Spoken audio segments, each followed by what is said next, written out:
Are you tired of hearing people complain about the world and ready to own the responsibility to make the world a better place?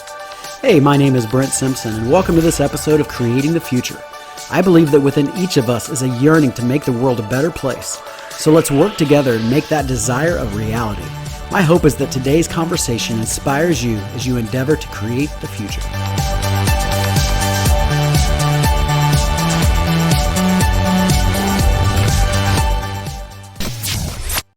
Hey, what's up, everybody? Welcome back to Creating the Future. And today is a special episode. We took a few weeks off here in the middle of the holidays. I trust that you understand that. Everybody's on vacation. Everything's a little chaotic. And so we are back and wanted to make a special episode today that may even turn into a couple episodes, conversations about the state of our nation right now. And is our nation crumbling before our eyes? And I just want to have this conversation, bring on Pastor Ken McAnulty. He is our executive pastor here at Arise, and Pastor Ken's first time on the podcast. So welcome. Thank you. Good to be here. Yeah. So we want to just have this kind of public, open conversation, both about is America crumbling before our eyes and why. To me, the big thing is why, because I feel like people don't understand that. And until you understand the why, you can't solve anything. You can't fix anything. Assuming that we are at a place that can be fixed. And so let's just first start with this real honest question. Is America crumbling before our eyes? Go ahead. What do you think? I mean, that's a great and deep question. You look back in our history, you look at the Civil War era, you look at the 1960s, you look at even the 1930s and the Great Depression, and we've gone through a lot as a nation. And I know that there are some who've gone through those eras who say that this era resembles that, and some who say that this era isn't quite as bad as that. But I think that there are some other earmarks here that just kind of show us that there's not really a foundation as we're going through this shaking that's there anymore. Right. Where back then in those days, there seemed to be a better foundation. Mm-hmm. And so is it crumbling? You're not sure, but there's less of a foundation, that's for sure. Yeah. And it seems like it's more unstable as things are being shaken. Yeah. So that would be my opinion, my feel of it. Yeah, I don't disagree with that. I would actually take a probably a little bit of a harder line and say I believe fully that it's crumbling. However, that doesn't mean, so listen to what I say, that doesn't mean America ceases to exist. Mm-hmm. It means the America that we know ceases to exist, the America that has been, in several ways. First of all, we're losing our grip of being a world power. There's this assumption that the United States has always been a world power. That's not the case at all. In 1812, we were not a world power. In the Civil War, we were not a world power. In the 20th century, for most of it, we were not a world power. It was really after World War II that we became a world power. In fact, during the beginning of World War II, I was just listening to a book. I believe we were something like ranked 18th in the world with our military might. And it was like we were right in between some South American countries, right? Right. So going into the war, not coming out of the war, we became a world power and the dominant world power and the dominant influencer of the world. And that's what you and I have all grown up with. We've all kind of lived in that world. And the assumption when that's all we've known is that that's all there's ever been. Yeah. That is crumbling before our eyes. You cannot have the kind of debt we have, the kind of inner problems that we have in America, and stay in that position of being a world influencer, world power. As somebody who travels around the world and such, we are beginning to be a laughing stock of the world, where we were the big influencer of the world. People are seeing what's happening. Sometimes the news takes what happens and then makes it bigger than it really is. And they emphasize that 1% that does something really stupid, but that's what the world sees, and that starts to take away our credibility in the world. And so, first of all, as a world power, I don't think it takes a rocket scientist to see that that's crumbling before our eyes. Second of all, the America that is before us right now is not the America of the past because of what you just said and what I think we want to get into, that we've lost our foundations. Right. And so what is America? What is it? What is America? A lot of what we consider to be America is that ability to have life, liberty, and the pursuit of happiness. Mm-hmm. those things are built upon certain morals that if those morals are taken out from underneath us, you cannot continue going in that direction. So I guess what I'm saying is America crumbling? I do believe it's crumbling. I believe it's crumbling before our eyes. I don't think that should be as shocking to people as it may seem. Empires rise and fall. That's always been the way it is. They usually last a generation or two. We've actually gone a little past that in the way that we have been a world power. I don't believe it crumbles, though. Well, I don't say that I know that it crumbles to the place of non-existence or anything like that. I think it crumbles to the place of just not being a world power and not being the world that we used to know. So think of many, many, many other countries that are fine countries that are okay to live in, blah, blah, blah. But they're just not the dominant world power, the mission sending force, the force for good that the United States of America has been. Well, I mean, historically, you've got Great Britain, who was a world power, and they decreased, but it didn't mean they ceased to exist. It didn't mean that they ceased to have influence. Yeah.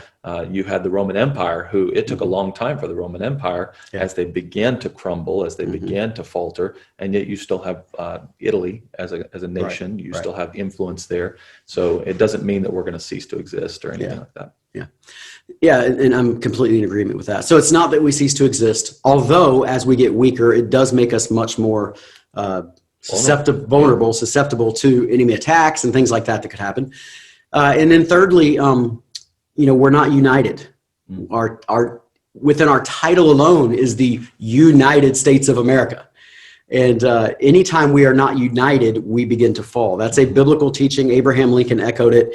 A house divided against itself cannot stand. Abraham Lincoln said a nation divided against itself cannot stand. Jesus is the one who said the original. But when you are divided against yourself in these extreme divides, you cannot stand. Now here's the catch, and this is what Pastor Ken was saying in the beginning, is that this has happened before. This is not new to us. Throughout history, there have been times of extreme divides. And the unity that we've had in the United States is actually a relatively recent thing. And it usually comes through wars and creating a common enemy, right? Everybody disagrees until you have one common enemy that we agree upon to fight against that person. The difference this time is that the fundamentals to even having a common enemy are not there. And we're divided even over those things. Right. And I think those things are what's leading to the collapse of America, or maybe the best way of saying it is the collapse of America as we know it. Right. Some people want where it's going, and that's a very real thing. I don't believe the majority of Americans want where it's going. And so you end up with a progressive humanist America that's pressing forward. And let's talk about this. So if America is collapsing before our eyes, and when I say before our eyes, it's not like this week or this month. Right. We're just watching it. It's very much like Rome, like you were saying. It's a slow fade. It's not like it just suddenly happens. It's decades. Right. It's decades. And I think we're seeing it more of a free fall now because of what's happening in our nation. But make no mistake, after what happens this year, there'll be something next year, something next month, the month after that. That's where we're at now. It's this repetitive collapsing, this falling. And so what causes that? I'm going to go back to 2016. I'm sitting in the Bruton Parish, which is a church in Williamsburg, Virginia, built in 1674, I believe. In the 1600s, it was built. That basically all of our founding fathers went to. George Washington, Patrick Henry, Thomas Jefferson, I think John Monroe, James Madison. All those guys ended up going to that church at one time or another. And so it's this kind of sacred place. It's a tourist attraction now. They still have church services there. They have since the beginning. But it's really a tourist attraction. People come in and out and want to see it. And they tell stories and such. And so I happen to be up there and I'm having a prayer retreat while I'm there. And I'm spending time praying in that place. And God began to give me a vision that seemed so non-revelatory, I guess would be the word. It seems so non-revelatory that it's like, I don't even know that I need to share this with anybody. I actually texted it to Dr. Brown and told him, because that's his world and what he deals with. And we'll have him on the show talking about these subjects here soon too. But I texted it to him and I'm just like, I know this doesn't seem like revelation, but this is what the Lord just showed me. And in the moment, if you understand this, if you're a believer, or if you ever had an epiphany like this, there's a moment where you know something, but then you really know it and you see it. And that was kind of a moment for me. And what I saw was, it was a landscape, and above it, the earth was having tremors and little miniature earthquakes. And this is 2016. It was February. You have a new president. All this is going on. It's the middle of chaotic times still there. And so there's tremors going on. And if you looked below the surface in this vision, I could see that there were tectonic plates that were shifting and moving underneath the earth. And they all had titles on them, and they were all kind of biblical titles. It was like the Bible and prayer and Christian ethics and brotherly love and different things like that were what were on these tectonic plates. And these tectonic plates were shifting, and as they shifted and started to crumble and collapse because of the weight of the pressure above them, as they started to collapse, that's what was causing the shimmers above. And the Lord spoke to me very clearly, this is just the beginning of the earthquakes. This is just the beginning. And so let's turn it to there. So if America is collapsing, it's my belief, and I know I'm a Christian, and I know some people will want to ignore this because of my faith and things like that. But this isn't a Christian message. This is an anthropology message. This is a study of our culture message. The United States of America, whether you believe it was built as a Christian nation, you can argue that. I give you that. We can go back and forth. It doesn't matter if we are a Christian nation or not. I know people will be both sides.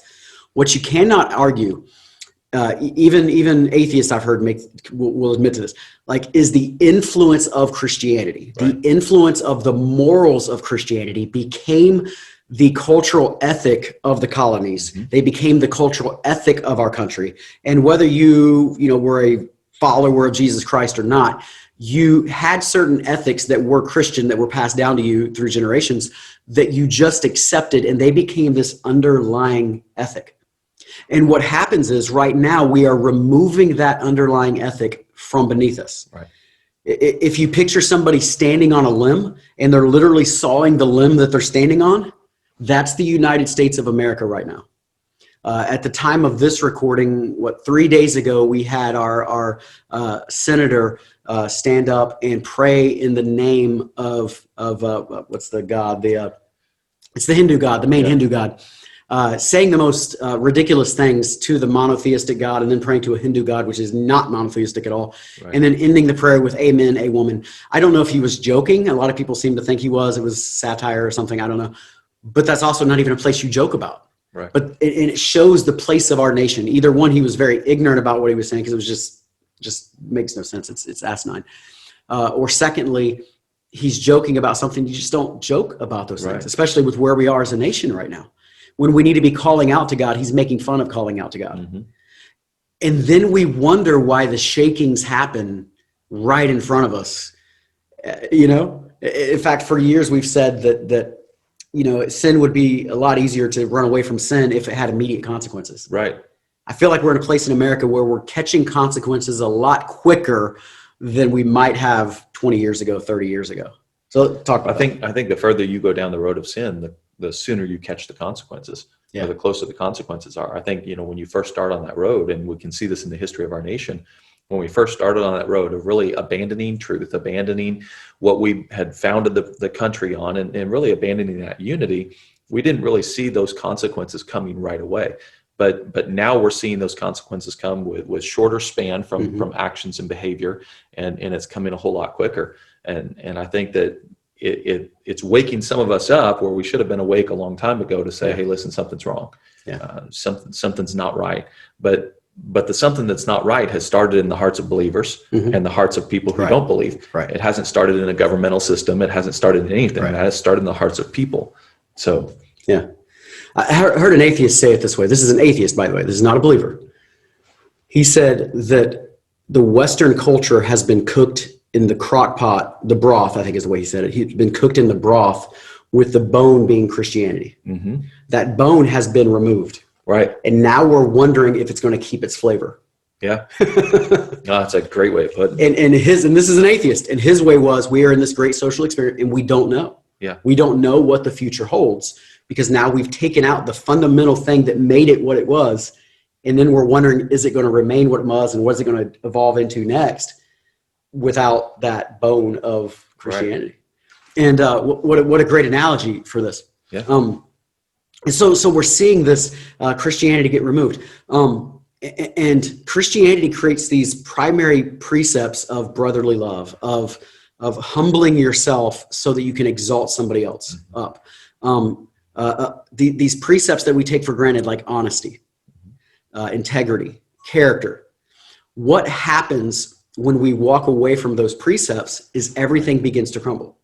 Science by its nature, which is the religion of America today, science by its nature has these precepts of integrity, of character, that when you remove Christianity from the picture, make no sense. Right. Now, let me tell you what I believe is happening.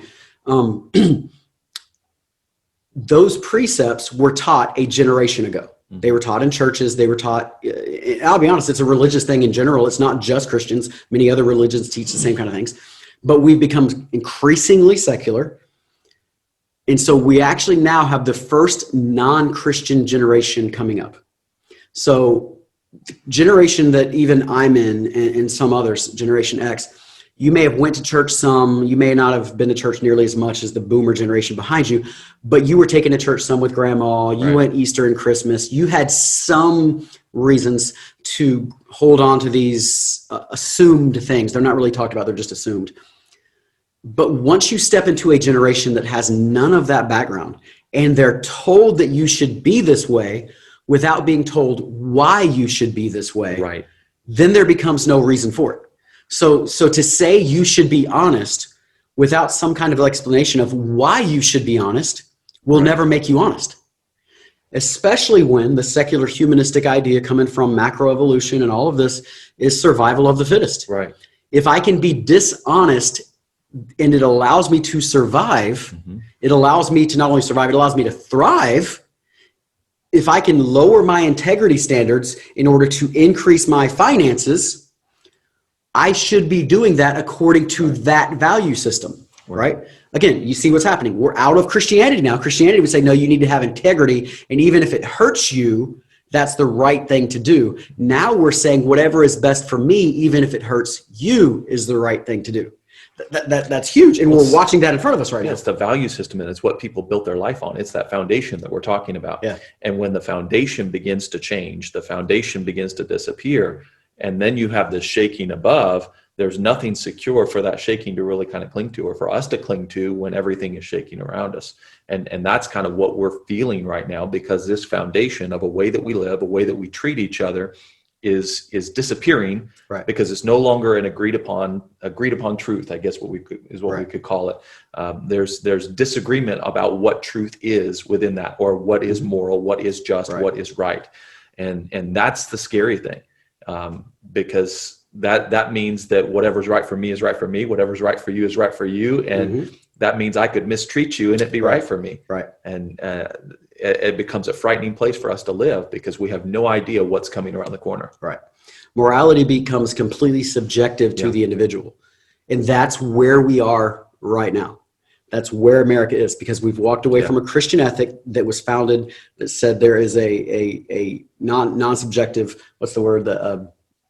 There's a permanent moral value. There's a stable moral value based on the nature of God, out of the Bible, into a place that says whatever's right for you is right for you. Whatever's right for me is right for me. Well, and I think we saw it, in just what's happened in our nation right now. I mean, could you ever have imagined our Capitol building being invaded, not by a foreign country, but by Americans who claim to love this country? It's mind-boggling. But it's this idea of, this seems right to me, and so I'm going to do it.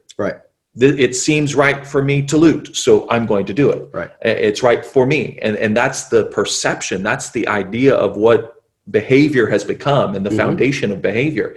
Our belief system produces a behavior, and so now we're seeing the fruit of it. We're seeing the result of it.